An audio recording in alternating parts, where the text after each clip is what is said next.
क्या आप भी देश और दुनिया की खबरों से रह जाते हैं बेखबर? तो सब्सक्राइब कर लीजिए हमारे HT न्यूज चैनल को और बेल आइकॉन को दबाना मत भूलिएगा।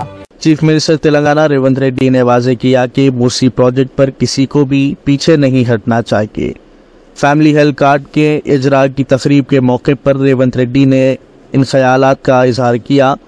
इन्होंने कहा कि बीआरएस को चाहिए कि वो अपने पार्टी फंड्स 1500 करोड़ रुपए से मूसा रिवर फ्रंट के लिए 500 रुपये अतिया करे। इन्होंने कहा कि हम ईटेला राजेंद्र के साथ वजीर आजम नरेंद्र मोदी के पास जाएंगे और मूसी नदी के लिए 25,000 करोड़ रुपए मंजूर करवाएंगे। चीफ मिनिस्टर ने ये बात वाजे की कि वो एक ऑल पार्टी मीटिंग रखेंगे जिसमें मूसी नदी के तज़ीन पर बातचीत की जा सकेगी। इन्होंने KTR और हरीश राव को दावत दी कि वो सेक्रेटेरिएट में 4 दिन बैठे और प्रोजेक्ट पर तबादले ख्याल करें। वजीर आला ने कहा कि मूसी में ज़मीनों के लिए लोगों को मुआवजा दिया जाएगा। इन्होंने आवाम की बरहमी पर कहा कि मैं जानता हूं कि लोग नाराज़ और डांटते हैं, लेकिन ये मुस्तक़बिल के लिए बेहतर है। हर कोई बुलडोज़र के सामने खड़ा होना चाहता है। मेरे पास बुलडोज़र ख़रीदने के लिए पैसे नहीं है। 7.5 लाख के कर्ज के बावजूद हुकूमत दिवालिया नहीं हुई। हम मूसी के लोगों को मुआवजा देंगे। इन्होंने कहा कि जवाहर नगर में 1000 एकड़ अराजी मौजूद है जिस पर मूसी और बफर जोन के मुतासरा अफराद को इंदिरा घर फराहम किया जाएगा। इन्होंने बीआरएस पर सख्त तनकीद करते हुए कहा कि बीआरएस एहतजाज करने के लिए पैसों के एवज लोगों की खिदमत हासिल कर रही है। इन्होंने कहा कि मूसी पर एहतजाज KTR, हरीश राव, सबिता इंद्रा रेड्डी और दीगर का एहतजाज KVP के फार्म हाउस की हिफाजत के लिए है। నేను అంటున్న కిరాయి మనుషులతో మీరు చేసే హడావిడి తెలంగాణ సమాజం నిశ్చితంగా గమనిస్తుంది. ఇయాల పేదలకు అన్యాయమైందని ఏడుస్తున్నారు కదా. ఈ తెలంగాణ రాష్ట్రాన్ని దోసుకున్న నిధులు మీ పార్టీ ఖాతాలో 1500 కోట్లు ఉన్నాయి. ఒక 500 కోట్లు తీసి ఆ మూసిలో మునిగిపోయిన వాళ్ళకి పంచిపెట్టండి. మీకు అధికారంలోకి రాకంటే ముందు తొడుక్కోవడానికి చెప్పులు కూడా లేవు కదా. ఈరోజు 1500 కోట్ల రూపాయలు మీ పార్టీ ఖాతాలో ఉన్నాయి. అది ఎవరి సొమ్ము? తెలంగాణ ప్రజల సొమ్ము కాదా? ఇవాళ తెలంగాణ ప్రజలు మూసిలో ఉన్న పేదలు బాధలు ఎదుర్కొంటున్నారని మీరు మాట్లాడుతున్నారు కదా. ఒక 500 కోట్ల రూపాయలు మీ పార్టీ ఖాతాలో నుంచి తీసి వాళ్ళకి పంచి పెట్టండి. వాళ్ళకి ప్రత్యామ్నాయం ఏం చేయాలో చెప్పండి. ఈరోజు ఈ ప్రభుత్వం సిద్ధంగా ఉంది వినడానికి. హైడ్రా గురించి అసెంబ్లీలో చర్చ పెట్టినప్పుడు ఈ సన్నాసులు పారిపోయినారు, మాట్లాడలేదు. హైడ్రా మీద అసెంబ్లీలో చర్చ జరగలేదా? ఆ రోజు మీరు సూచన చేసి ఉంటే ఈరోజు మీరు అడ్డగోలుగా మాట్లాడాల్సిన అవకాశమే లేకపోతుండే కదా. ఈరోజు పేదలకు ఏం చేద్దామో చెప్పండి.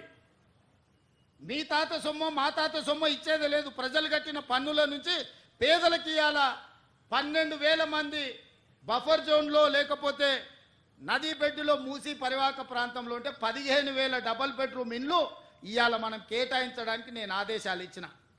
మూసి మురికిలో దోమలతోని కలుషితమైన నీళ్లతోని అక్కడ బతకలేని శవాలుగా జీవోత్సవాలుగా ఉన్న పేదవాళ్లకు ఆత్మగౌరవంతో బ్రతకడానికి ఇల్లు ఇచ్చి ఇంటి ఖర్చులకు 25,000 ఇచ్చి మా అధికారులు అక్కడ ఉండి వాళ్ళని ఇంటి దగ్గర దిగబెడుతుంటే అభినందించాల్సింది పోయి అన్యాయంగా మాట్లాడుతున్నారు. డబుల్ బెడ్రూమ్ ఇల్లు కంటే ప్రత్యామ్నాయం ఏముందో చెప్పండి. పంచుదాం. ఇది ప్రజల సొమ్ము. మేము సిద్ధంగా ఉన్నాం బాధ్యత తీసుకోవడానికి. ఇవాళ పేదల సంక్షేమం అమలు చేయడమే మా బాధ్యత. చేతనైతే రాండి, అఖిలపక్ష సమావేశాన్ని పిలుస్తాం. మీరు రాండి, ఏం చేయాలో చెప్పండి. ఏది చేసినా వద్దనడం, మీ చేతగాని తనాన్ని కప్పిపుచ్చుకోవడానికి మమ్మల్ని ఏ ప్రయత్నం చేయొద్దనడం ఇది సమంజసమని నేను అడుగుతున్నా. 10 నెలలు కూడా కాలే మేము అధికారంలోకి వచ్చి. 10 ఏళ్ళు ఈ రాష్ట్రాన్ని దోసుకతిన్న మీరు ఇవాళ ఆగర్భ శ్రీమంతులు ఎట్లయినరు? మీరు మాత్రం ఫామ్ హౌజుల్లో ఉండాలి. మీ ఫామ్ హౌజులను కాపాడుకోవడానికే కదా ఇవాళ వీళ్ళను ముసుగు తొడుక్కొని రక్షణ కవచంగా పెట్టుకొని పేదోళ్ళను పెట్టి కూలగొట్టొద్దు అంటారు. ఇవాళ ఇన్ని మాట్లాడుతున్న KTR జన్వాడలో నీకున్న ఫామ్ హౌస్ అక్రమ నిర్మాణం కాదా? అది కూలగొట్టాలనా వద్దా నువ్వు చెప్పు. హరీష్ రావు అజీజ్ నగర్లో నీకున్న ఫామ్ హౌస్ అక్రమమా కాదా? దాన్ని కూలగొట్టాలనా వద్దా చెప్పు. సబితమ్మ, నీ 3 కొడుకుల పేర్ల మీద 3 ఫామ్ హౌసులు కట్టినావు కదా. నువ్వు సబితమ్మ లేక పేద అరుపులు అరవకమ్మా.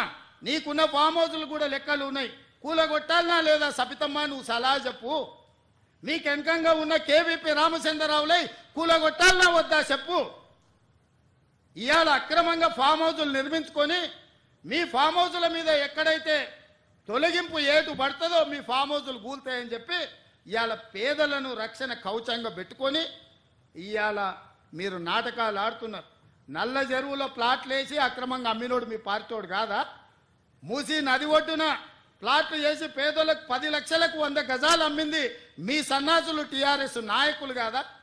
ఇవాళ 100 గజాలు 10 లక్షలకు నల్ల చెరువులో సున్నం చెరువులో ఇవాళ మూసి నది ఒడ్డున మీరు ప్లాట్లు చేసి అమ్మి ఇవాళ ప్రభుత్వ భూమి అని తేలంగానే వాళ్ళు ఎక్కడ మిమ్మల్ని చొక్కా పట్టుకొని మా పైసలు మాకు వాపసు చేయమని అడుగుతారో అని చెప్పి ముందే పార్టీ కార్యకర్తల్ని ఉసిగొల్పి ఈరోజు ఈ ధర్నాలకు దీక్షలకు తిరుగుతున్నారు.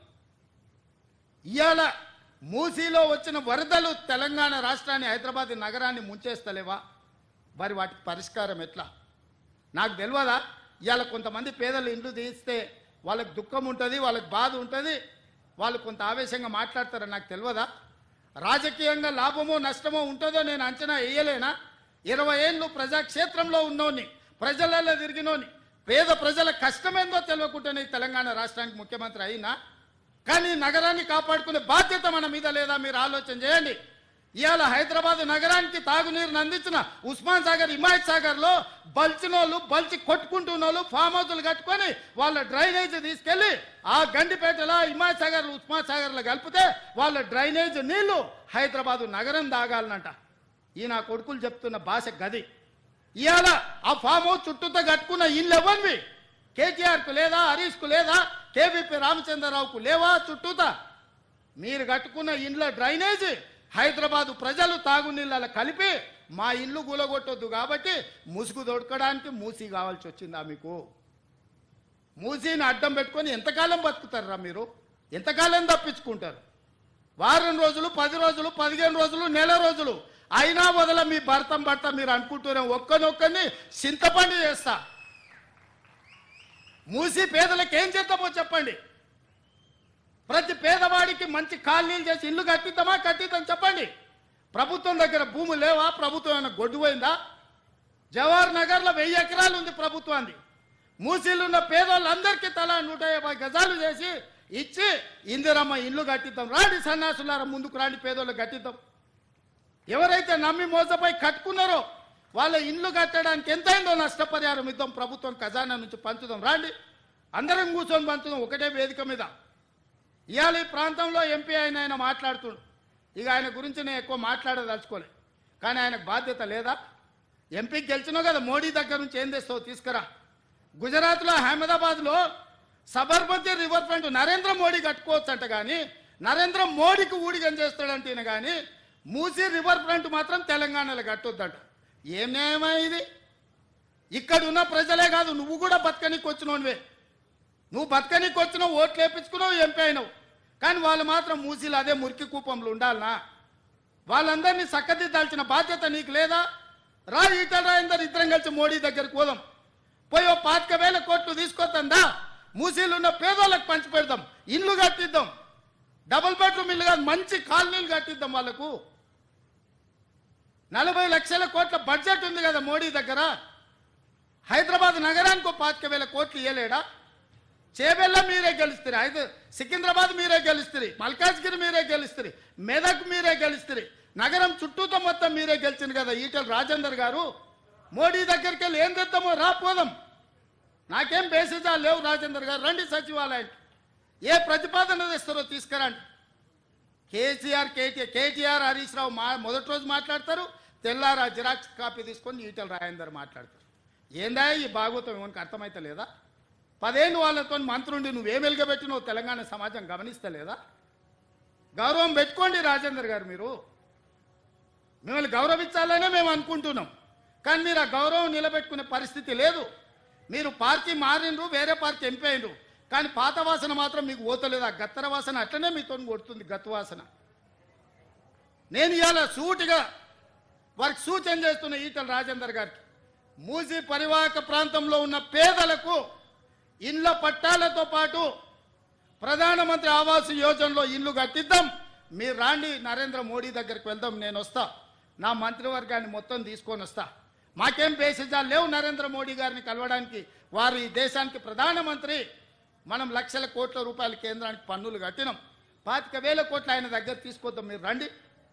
అదేవిధంగా హరీష్ కేటీఆర్ కూడా నేను చెప్తున్నా, మీరు ప్రతిపక్షం అంటున్నారు కదా, రండి సచివాలయం 4 రోజులు కానీ లేవకుండా కూర్చుందాం, చర్చ చేద్దాం.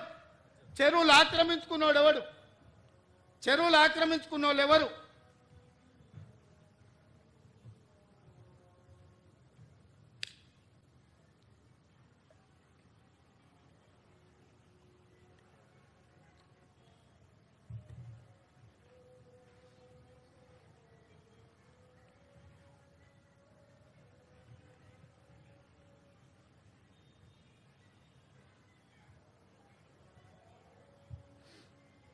నకరేకల్లు, భోంగిరి, ఆలేరు ఇవన్నీ మూసీ ప్రాజెక్టు కింద 40,000 ఎకరాల ఆయకట్టు ఉంది.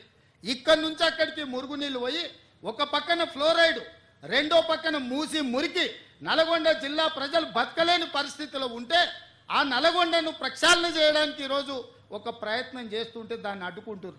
రేపు పొద్దుగాల ఏ మోకం పెట్టుకొని నల్గొండలు తిరుగుతావు కేటీఆర్? నువ్వు నల్గొండల కాలు పెట్టు పో. ఈరోజు భోన్గిరో, ఆలేరో, నకరేకల్లో పోయిరాపో, ఒకసారి పోయి వస్తే నీకు హరీష్ రావుకి అక్కడ ఏముందో పరిస్థితి తెలుస్తుంది. మూసి మురుగుతోనే అక్కడ పంటలు ఎట్లా కలుషితమవుతుందో పోదంపా. అక్కడ నీళ్లు తాగి పశువులు చచ్చిపోతున్నాయి. అక్కడ పాలు, కూరగాయలు కూడా తినలేని పరిస్థితి ఉన్నాయి. ఆకు కూరలు కూడా ఈ కలుషితమైన నీళ్ల వల్ల ఎంత కాలుష్యం వచ్చి ఎంత విషంగా మారిందో నల్గొండ జిల్లా. ఈరోజు వాళ్ళు విషం దిగమింగుకొని నల్గొండ ప్రజలు బతుకుతున్నారు. ఇవాళ విషాన్ని దిగమింగుతున్నది నల్గొండ. ఆ నల్గొండను బాగు చేయడాలంటే మూసి ప్రక్షాళన చెయ్యాలి. ఆ మూసిని బాగు చేద్దామని మేమంటే మీరు అడ్డం పడుతున్నారు. అంటే నల్గొండ ప్రజలు సావాల్సిందేనా శాశ్వతంగా? ఒక పక్కన ఫ్లోరైడ్ ప్రాబ్లము, రెండో పక్కన మూసి కలుషితము. ఈ రెండింటితో నల్గొండను చంపేద్దామా? ఇదేనా మీ కోరిక? మీకు ఓట్లు వేయలేదు, నల్గొండలో ఒక సీటు గెలవకపోతే నల్గొండ ప్రజల్ని చంపేద్దామని స్కీమ్లు వేస్తారా బామార్దులు కలిసి అని నేను అడుగుతున్నా. ఇవాళ గతంలో మీరు మాట్లాడిన ప్రజలు సోషల్ మీడియాలో పెడతలేరా? మూసీ గురించి మీరు మాట్లాడలే, అసెంబ్లీలో మీరు మాట్లాడలే, ఆక్రమణల గురించి మీరు మాట్లాడలే. మీరు శాతగానోళ్ళు కాబట్టి మీరు ఒక్క పని చేయలే. ఈ ప్రభుత్వం కొంచెం రాజకీయంగా ఇబ్బంది వచ్చినా ఒక మంచి కార్యక్రమం చేయాలని ముందుకు వస్తున్నాం. దీన్ని ఏ విధంగా ముందుకు తీసుకెళ్తామో మీరు సలహా సూచనలు చేయండి. అంతే తప్ప కిరాయి మూకలు నెంబడేసుకొని మేము అడ్డగోలుగా మాట్లాడతాం, మేము అడ్డుకుంటామంటే ప్రతి ఒక్కడు బుల్డోజర్ నా మీద నుంచి పోవాలి, బుల్డోజర్ నా మీద నుంచి పోవాలంట. ఎన్ని బుల్డోజర్లు కొనాలనే? నేను హరీష్ కోటి కొనాలంట, రాజేందర్ కోటి కొనాలంట, కేటీఆర్ కోటి కొనాలంట. నెత్తి మీద జుట్టు లేని వాళ్ళు కూడా చాలా మంది బుల్డోజర్ నా మీద నుంచి ఫస్ట్ పోవాలంటారు. ఎన్ని బుల్డోజర్లు కొనాలి వీళ్ళ కోసము? ప్రభుత్వం దగ్గర అంత ఏడుంది? అప్పులు చేసిపోయింది కేసీఆర్. వీళ్ళందరి కోసం బుల్డోజర్లు కొనాలంటే లేవు, బుల్డోజర్లు కొనం. మీలాంటి సన్నాసుల కోసం బుల్డోజర్లు అవసరమా? దారుణమే పిచ్చుకుక్క గరిస్తే కూడా సస్తారు మీరు. మీ గురించి నేను ఆలోచన చేయాల్సిన అవసరం ఉందా? కాబట్టి మిత్రులారా, నేను ఇక్కడ ఉండే అధికారుల నుంచి శ్రేణుల వరకు ఒకటే మాట, ఒక మంచి సంకల్పంతో చిత్తశుద్ధితో ఈ కార్యక్రమాన్ని తీసుకున్నాం. రాజకీయంగా నాకు తెలుసు కొంత నష్టం కొంత కష్టం ఉంటుంది. రాజకీయాల కోసం ఈ ప్రాజెక్టును చేపట్టలేదు. ఇవాళ ఆపితే ఈ శ్రీమంతులు అందరూ వచ్చి సంచులు ఇస్తారు. ఆపినోనికి సంచులు ఎట్లా అడ్డం పడడానికి సంచులు తీసుకున్నోనికి తెలుసు సంచుల గురించి. తొలగిస్తే సంచులు ఎవడిస్తాడా? తొలగిస్తే తిట్లు వస్తాయి. తిడుతురు కదా, తిట్టనీక ఈరోజు ఈ పనులు చేస్తున్నానా? నేను రాబోయే తరాల కోసం ఒక మంచి పని చేయాలనే చిత్తశుద్ధితో నేను ప్రయత్నం చేస్తున్నా. అందుకే ఈరోజు ప్రతిపక్షాలకు నా సూచన, మీరు రాండి, ఈ ఆక్రమించుకున్న చెరువులను ఏ విధంగా ఆక్రమణలు తొలగిద్దామో, మూసీలో ఉన్న ఈ మొత్తం వ్యవహారాన్ని సరిదిద్దుదాము, నగరాన్ని బాగు చేసుకుందాము. ఇంతవరకు అంచనాలే వేయలే. ఈ మధ్యలోనే కన్సల్టెంట్ని ఫైనల్ చేసినాం, ఎట్లా కడదాము, ఏం చేద్దామని. అది మొదలు కాకముందే అప్పుడే ఆయన రాగం ఎత్తుకున్నాడు. ఎందుకంటే 10 ఏళ్ళ అనుభవం అదే కదా. 1,00,000 కోట్లతో కాళేశ్వరం కట్టినరు, కూలింది. ఎవడైనా సన్నాసుడు కట్టిందే వానాయంలో కూలిన సన్నాసుని ఎప్పుడైనా చూసినామా? ఇవాళ అట్లనే అనుకుంటుండు మూసీ కూడా. పెద్దలు వెనకడికి చెప్పారు, పనిమంతుడు పందిరేస్తానంట కుక్కతోక్క కలిగి కూలిందంట. కాళేశ్వరం కూడా గట్లుంది మీ ఏషానికి. మూసీలు అట్లాంటివి లేవు. ఇట్లాంటి ఆశలు పెట్టుకోకు కేటీఆర్. ఏదో నోటుకొచ్చింది మాట్లాడుతున్నావు. మీడియా ఉంది, సోషల్ మీడియా ఉంది.